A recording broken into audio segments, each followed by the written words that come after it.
കർണാടകയിൽ ഡി.കെ. ശിവകുമാർ സർക്കാർ ബുധനാഴ്ച സത്യപ്രതിജ്ഞ ചെയ്തേക്കും. പാർലമെന്ററി പാർട്ടി യോഗത്തിന് മുന്നോടിയായി ഡി.കെ. ശിവകുമാർ ഗവർണറെ കണ്ടു. വൈകിട്ട് ചേരുന്ന കോൺഗ്രസ് പാർലമെന്ററി പാർട്ടി യോഗത്തിൽ കെ.സി. വേണുഗോപാൽ ഉൾപ്പെടെയുള്ള നേതാക്കൾ പങ്കെടുക്കും. നാടകീയതകൾ അവസാനിപ്പിച്ച് സത്യപ്രതിജ്ഞയ്ക്കുള്ള ഒരുക്കങ്ങളിലാണ് കർണാടക കോൺഗ്രസ്. ഗവർണറെ സന്ദർശിച്ച നിയുക്ത മുഖ്യമന്ത്രി ഡി.കെ. ശിവകുമാർ സത്യപ്രതിജ്ഞ ചടങ്ങിന് 2 ദിവസങ്ങൾ മുന്നോട്ട് വെച്ചു.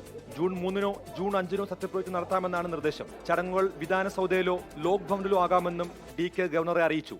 വൈകിട്ട് 4 മണിക്ക് വിധാനസൗധ കോൺഫറൻസ് ഹാളിൽ ചേരുന്ന കോൺഗ്രസ് പാർലമെന്ററി പാർട്ടി യോഗത്തിലായിരിക്കും കൃത്യമായ തീരുമാനമുണ്ടാവുക.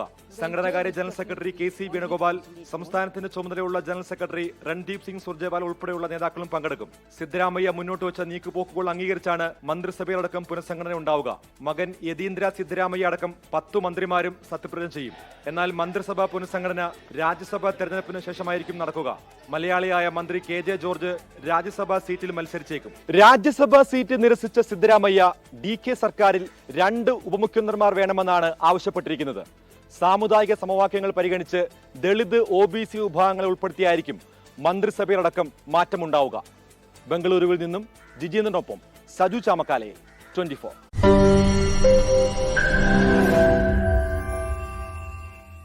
ലോകത്തെവിടെയായാലും ഏത് സമയത്തും 24 വാർത്തകളും ഓഗ്മെന്റഡ് റിയാലിറ്റി പാക്കേജുകളും എക്സ്പ്ലെയിനറുകളും വിശദമായി കാണാൻ ഞങ്ങളുടെ യൂട്യൂബ് ചാനൽ നിങ്ങൾക്ക് സബ്സ്ക്രൈബ് ചെയ്യാം.